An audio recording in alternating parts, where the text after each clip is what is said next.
લોકસભા ચૂંટણીને હવે માત્ર 2 તબક્કા જ બાકી રહ્યા છે, ત્યારે આ ચૂંટણીમાં એનડીએ 400+ સીટ જીતશે કે કેમ તે તો આપણે આવતા સમયમાં જાણવાના છીએ. પરંતુ ભાજપના સ્ટાર પ્રચારક અને વડાપ્રધાન નરેન્દ્ર મોદીએ પોતાની પાર્ટીનો વિસ્તાર વધારવા માટે તેમજ દક્ષિણ ભારતમાં જીત મેળવવા માટેના ભરપૂર પ્રયાસો કર્યા છે. ત્યારે બીજી બાજુ કોંગ્રેસ પાર્ટીએ પણ ઇન્ડિયા ગઠબંધન સાથે સુમેળ સાધીને મેદાનમાં ઉતરી છે. ત્યારે સત્તા પક્ષની રણનીતિ કે પછી વિપક્ષને એકજૂથ થઈને લડવાની વ્યૂહરચના જીતશે તે ખૂબ મોટો પ્રશ્ન છે.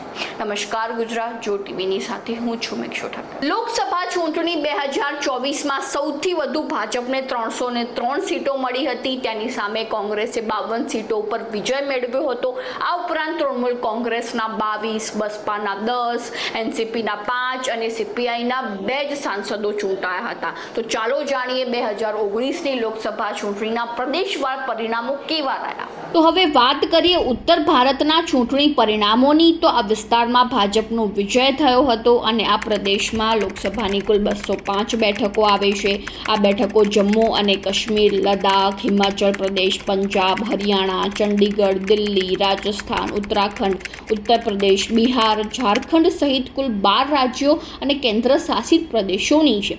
ગત લોકસભા ચૂંટણીમાં 205માંથી 146 બેઠકો ભાજપના ખાતામાં ગઈ હતી, જેમાં મુખ્ય વિપક્ષી પાર્ટી કોંગ્રેસના માત્ર 11 સાંસદો જ જીત સુનિશ્ચિત કરી શક્યા હતા અને અન્ય 48 બેઠકો પર જીત્યા હતા. વાત કરીએ દક્ષિણ ભારતના પરિણામોની. તો આ પ્રદેશમાં ભાજપ અને કોંગ્રેસ કરતા પ્રાદેશિક પક્ષો આગળ રહ્યા હતા અને આ વિસ્તારમાંથી કુલ 132 સાંસદો ચૂંટાય છે, જેમાં દક્ષિણ ભારતમાં આ બેઠકો તમિલનાડુ, કેરળ, કર્ણાટક, તેલંગાણા, આંધ્રપ્રદેશ, પુડુચેરી, લક્ષદ્વીપ અને અંદમાન નિકોબાર એમ કુલ 8 રાજ્યો અને કેન્દ્ર શાસિત પ્રદેશોમાંથી આવે છે.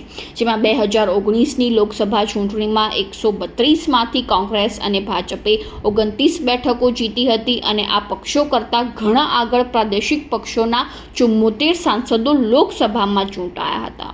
વાત કરીએ પશ્ચિમ ભારતની. તો આ વિસ્તારમાંથી કોંગ્રેસ 2 બેઠકો સુધી જ મર્યાદિત હતી અને આ પ્રદેશમાંથી કુલ 78 લોકસભા બેઠકો આવે છે અને આ સાંસદો ગુજરાત, મહારાષ્ટ્ર, ગોવા, દાદરાનગર હવેલી, દમણ, દીવમાંથી ચૂંટાઈને સંસદમાં પહોંચે છે. જેમાં ગત લોકસભા ચૂંટણીમાં ભાજપે 78માંથી 51 બેઠકો જીતી હતી અને તે જ સમયે દેશની સૌથી જૂની પાર્ટીના માત્ર 2 ઉમેદવારો લોકસભા સંસદમાં ચૂંટાયા હતા, જ્યારે અન્ય પક્ષોના 25 સાંસદો જીતીને સંસદમાં પહોંચ્યા હતા. પૂર્વ ભારતના પરિણામોની. તો આ વિસ્તારમાં અન્ય પક્ષો અને ભાજપ વચ્ચે સ્પર્ધા યોજાઈ હતી, જેમાં દેશના આ ભાગમાંથી કુલ 88 બેઠકો આવે છે અને આ સાંસદો પશ્ચિમ બંગાળ, ઓડિશા, આસામ, અરુણાચલ પ્રદેશ, મણિપુર, મિઝોરમ, મેઘાલય, ત્રિપુરા, સિક્કિમ અને નાગાલેન્ડ જેવા 10 રાજ્યોમાંથી ચૂંટાય છે. જેમાં ગત લોકસભા ચૂંટણીમાં ભાજપે 88માંથી 40 બેઠકો જીતી હતી, ત્યારે બીજી બાજુ કોંગ્રેસના માત્ર 7 સાંસદો સંસદના નીચલા ગૃહમાં પહોંચ્યા હતા અને આ સિવાય અન્ય પક્ષોના 41 સાંસદો જીત્યા હતા. કરીએ મધ્ય ભારતની. તો આ વિસ્તારમાં 3 બેઠકો સુધી જ કોંગ્રેસ મર્યાદિત રહી હતી અને આ પ્રદેશમાં લોકસભાની કુલ 40 બેઠકો છે, જ્યારે મધ્યપ્રદેશમાંથી 29 લોકસભા સાંસદો ચૂંટાયા છે, જ્યારે છત્તીસગઢમાં 11 બેઠકો છે અને ગત ચૂંટણીમાં ભાજપે 40માંથી 37 બેઠકો જીતી હતી, જ્યારે કોંગ્રેસને માત્ર 3 બેઠકો જ મળી હતી. તો આવી જ નવી માહિતીને જાણવા માટે ફોલો કરો જો ટીવી મેક્ષો ઠક્કર.